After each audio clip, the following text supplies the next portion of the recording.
Et ça, c'est moins désagréable à recevoir pour la personne en face? Oui, Raphaël est ma fille, elle a 24 ans et depuis quelque temps, elle s'intéresse à ma profession. Elle me pose beaucoup de questions sur la médiation professionnelle, sur les thématiques d'actualité et sur tout ce qui touche à la relation. J'ai eu envie de vous partager nos échanges. Voilà. Est-ce que je suis assez motivée pour le faire ou pas? Je dirais que lui dire merci, c'est le minimum. Tu vois. Alors, comme tu disais, si la bienveillance ne permet pas de faire circuler la reconnaissance, qu'est-ce qu'on fait? Oui, c'était ta question. Effectivement, tout à l'heure, tu as vu, je l'avais un peu mise de côté, mais parce que d'abord, c'est voir qu'est-ce que c'est la reconnaissance. Tu vois, quand on parle de la reconnaissance dans le monde du travail, eh bien, est-ce qu'on fait référence à une augmentation de salaire? Est-ce que c'est le fait de verser une prime à un salarié? Est-ce que ça va être un cadeau? Mais bon, maintenant, avec ce qu'on a vu tout à l'heure sur les cadeaux, peut-être qu'on peut avoir un autre regard là-dessus. Est-ce que ça va être une promotion? Alors, je dirais que oui, bien sûr, ça peut en faire partie. Mais tu vois, ça me fait penser à une réunion que j'avais avec des salariés où je leur demandais ce que c'était pour eux la reconnaissance. Et est-ce qu'une augmentation, est-ce qu'une prime, est-ce qu'un cadeau, ça pouvait être de la reconnaissance? Ben, je te dirais qu'il y a eu une unanimité, en fait, chez ces salariés pour dire que oui, recevoir une augmentation, c'est bien. Mais très concrètement, il n'y a pas d'augmentation au point que ça change la vie de la personne, tu vois. Ouais. Son salaire ne va pas doubler, quoi. Recevoir une prime, bah, évidemment, au moment où on la reçoit, c'est plutôt sympathique. Mais est-ce que ça va changer l'ambiance au bureau? Bon. Et avoir une promotion, bah oui, bien sûr, mais en même temps, la promotion, souvent, elle donne des inquiétudes parce que la personne se dit, mais est-ce que je vais avoir l'information qui va avec mes nouvelles fonctions? Et puis parfois, c'est est-ce que je suis légitime Exactement. pour recevoir cette promotion? Tout à fait. Alors, tu vois clairement que c'est pas ça la reconnaissance que les personnes peuvent attendre. Alors, qu'est-ce que c'est? Tu vois, on pourrait définir la reconnaissance dont nous parlons, celle que l'ingénierie relationnelle a définie. C'est une manière d'être en relation avec le monde, avec les autres et avec soi. Ok. Tu vois? C'est-à-dire qu'en fait, c'est avoir un regard différent sur l'autre, être capable de mettre en place une communication différente et avoir des interactions différentes. Alors, je vais prendre des exemples parce que je pense que c'est ça qui est le plus pertinent. Tu vois, imagine que je suis chef de service, manager, dirigeant d'entreprise. Est-ce que j'ai l'habitude de reconnaître ce qui m'est utile ou ce qui m'est agréable dans une relation de travail? Bah, a priori, j'ai envie de croire que non. Ben non, parce que tu sais, lorsque j'ai des fonctions comme ça, je suis toujours dans l'urgence. Je suis toujours en train de traiter de l'urgence. Donc, bon, on va sortir de l'environnement professionnel et je te propose d'aller dans ta cuisine ou dans ton salon, là où tu prends ton petit déjeuner en tout cas. Et imagine que tous les matins, ta mère, moi, je te prépare le petit déjeuner. Alors, les premières fois, hein, c'est plutôt sympathique. Ouais.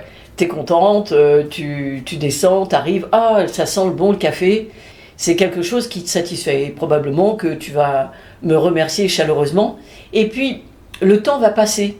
Et finalement, l'habitude de trouver le petit déjeuner prêt s'installe. Et ça va devenir normal pour toi au point que si un matin, j'ai pas préparé le petit déj, tu vas dire, mais il est où le petit déjeuner?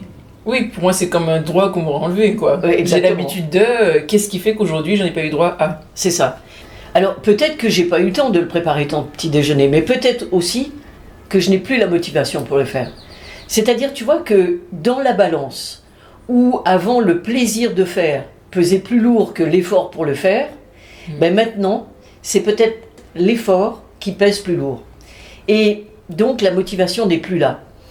Je ne me sens pas forcément reconnue dans ce que j'ai pu faire dans notre relation, tu vois, le fait de te préparer le petit déjeuner tous les matins. Alors, on peut quitter la cuisine parce que le lien avec le travail en entreprise est facile à faire. Si moi, collaborateur, je m'efforce de bien accomplir ma mission, que je m'applique à bien présenter mes rapports, que je me dépêche pour que mes dossiers soient prêts en temps et en heure, et qu'en face, il n'y a aucune reconnaissance, ben, petit à petit, je vais me décourager. Je vais me dire que ça sert à rien que je m'investisse autant. Et que finalement, tu vois, en faisant le strict minimum, je serai payé autant. Et que faire tous ces efforts, juste peut-être pour me faire engueuler quand quelque chose ne va pas, et ne jamais être félicité ou encouragé quand les choses sont bien faites, bah écoute, je suis tout simplement démotivé. Ouais. Et tu vois, là aussi, quand ce sujet de la reconnaissance est abordé dans l'entreprise, combien de chefs de service ai-je entendu me dire c'est pas mon rôle. Moi, je ne suis pas payé pour faire de la reconnaissance. Les personnes, elles ont une fiche de poste, elles ont des missions à accomplir et elles sont payées pour faire ce boulot. Donc qu'elles le fassent. Ce qui paraît légitime comme réflexion. Oui, bien sûr, mais si on parlait entre humains, je veux dire, si on remettait de l'humain dans tout ça, tu sais, c'est quelque chose qui se dit beaucoup, justement. Et si ça se dit beaucoup, ça donne une indication sur le fait que peut-être il n'y a pas suffisamment d'humain dans les interactions professionnelles comme ça.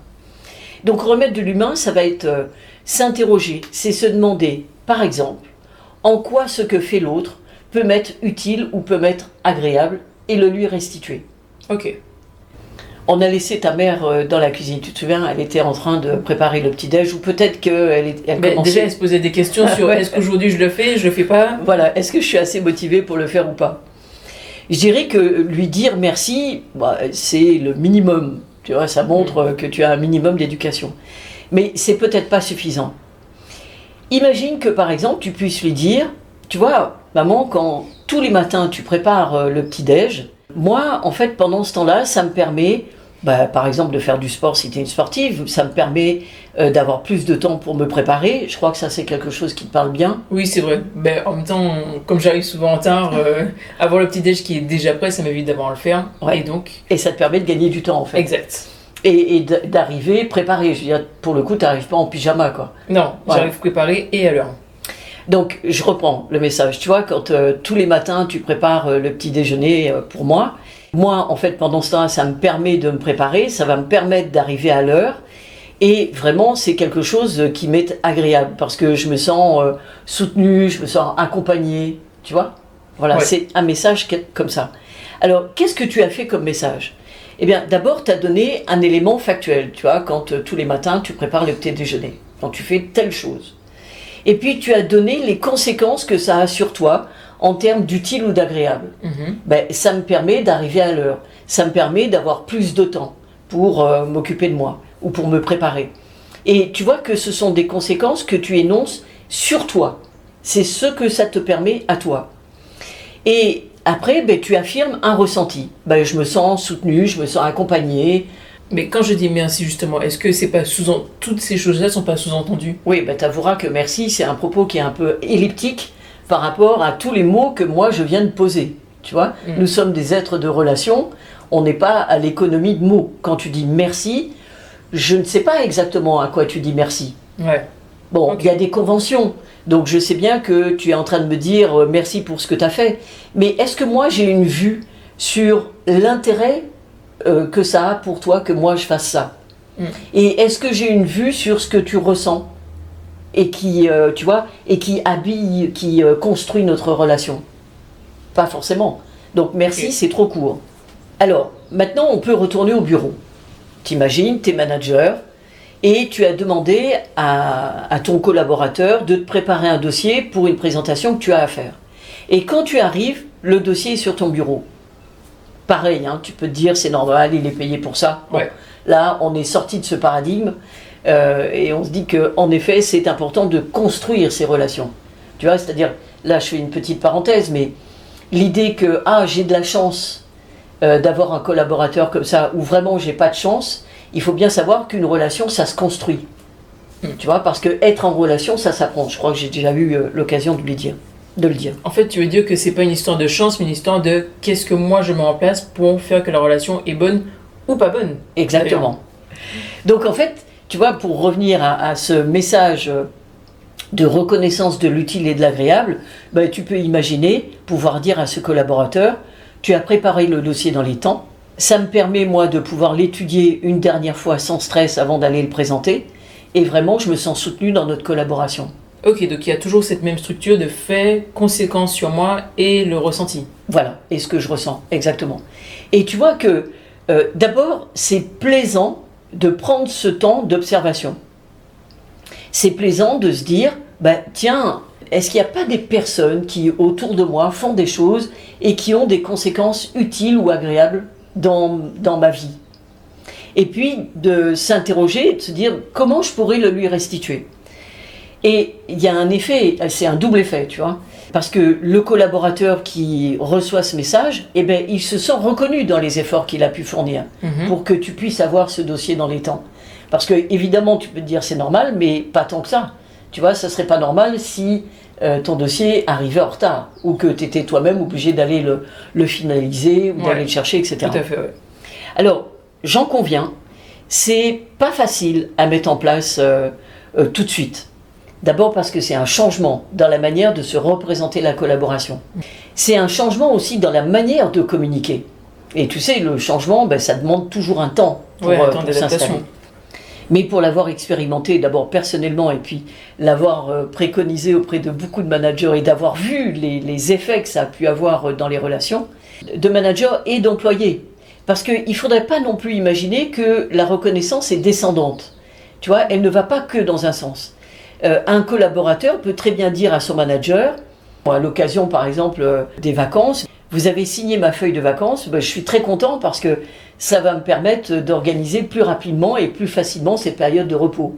Ah ok, donc il n'y a pas, comme je disais tout à l'heure, c'était fait conséquence ressenti, mais là le ressenti, il est mis avant la conséquence. Donc oui. En fait, on peut le moduler comme on veut, bien sûr. Qu'il y a les trois éléments. Bien sûr, exactement. Okay. Tu vois, cette reconnaissance de l'utile et de l'agréable dans une relation, c'est mettre de la qualité dans nos relations personnelles, familiales, professionnelles.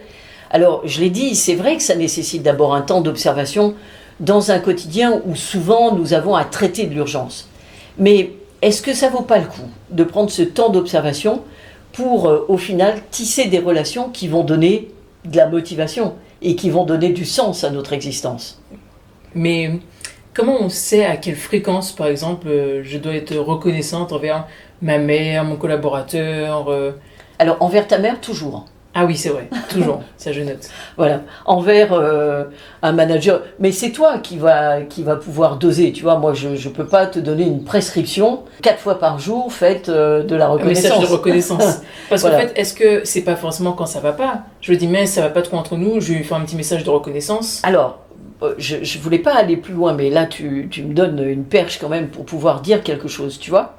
Ce message de reconnaissance, il peut aussi se faire quand quelque chose ne va pas. C'est-à-dire que, tu vois, si justement le collaborateur n'a pas déposé le dossier dans les temps et que du coup le manager va devoir retarder peut-être sa réunion, etc.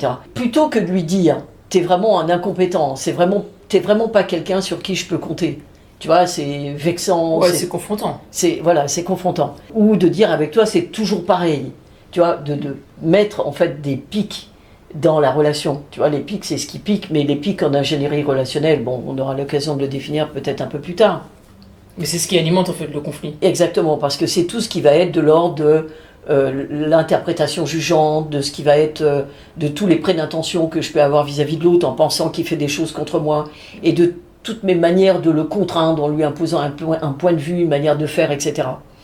Je peux tout à fait utiliser cette structure de message pour dire par exemple à ce collaborateur: nous avions convenu que vous déposiez le dossier à 9h sur mon bureau.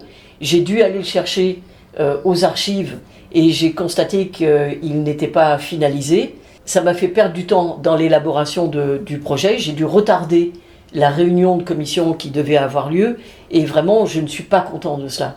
Je n'ai pas émis de jugement. Je ne lui ai pas dit qu'il était incompétent. Je n'ai pas énoncé non plus le fait qu'avec lui, c'est toujours pareil. J'ai simplement structuré de la même manière, il s'est passé ça, voici les conséquences négatives que ça a eu sur moi, et voilà quel est mon ressenti. Ah oui, du coup c'est moins désagréable pour la personne. Oui, parce qu'en fait je suis en train de parler de moi, tu vois, je suis en train de dire voilà moi comment je vis les choses, et je ne suis pas en train d'émettre des jugements qui seraient désagréables, d'avoir des propos désagréables. Simplement oui, c'est confrontant, puisque du coup le collaborateur, eh bien, ça le ramène à ce qu'il n'a pas fait et que peut-être il pourrait désormais s'engager à faire. Tu vois ? Mais ça reste de la reconnaissance. Donc là, la reconnaissance, c'est vrai que c'est un super outil pour pouvoir exprimer sa satisfaction, mais aussi son manque de satisfaction par rapport à un comportement, une attitude de d'autres personnes. Mais c'est quand même pas le seul outil de l'ingénierie relationnelle. Non, évidemment, il y en a d'autres. Tu vois, c'est vrai qu'on pourrait parler d'un élément qui est très important et qui manque dans le management et dans les relations interpersonnelles, c'est la clarification des attentes. Tu vois, je pense que déjà, rien que le fait de l'énoncer, ça donne une petite idée. Ça veut dire qu'il y a des attentes qui ne sont pas clarifiées, qui ne sont même pas énoncées la plupart du temps.